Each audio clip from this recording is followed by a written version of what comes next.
Villa, what did you think when you first saw Callum standing next to me? Because a lot of people don't realise you two both did not know the other was going to be in this situation. No, I thought I was going to have my bombshell moment, struck me down, and I see the back of my ex's head. I was like, oh, great. Thanks. So Yeah. But yeah, no, it was nerve-wracking.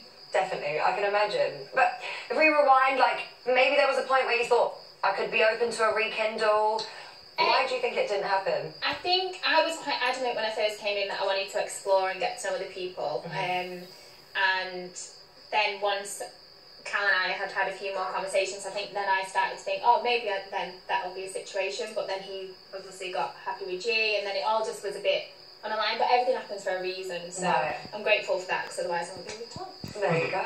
And Tom, you obviously came in as a bombshell. The public coupled you up with Molly. Yeah. Were you happy with that? And then also, was it awkward being around her ex in the villa? Because that's a rare situation as well. You know what? Obviously, in hindsight, I probably shouldn't get on with Callum, but he's one of the closest lads to me here. Like, I've seen it. Such good mates. We are such good mates. Yeah. And yeah, I'm so grateful for the public putting me with them all. So.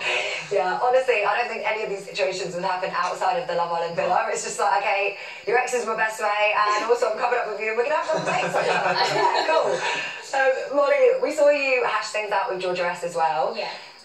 Do you feel like there was ever any competition or weird vibes between you two? Because I don't think there was ever any competition. When G said she wanted to get to know Carl, I just allowed that to obviously pan out. Everyone's in here for themselves. I do think that there was a little bit of weird vibes sometimes, but that's going to be natural. You don't see your ex and the new girl and see him off to the hideaway and clap while she get her ready. So yeah, a bit awkward sometimes. 100%. I think you handled that really well, by the way. I think you handled it perfectly. And Tom, now, yeah, you're besties with your girlfriend's ex.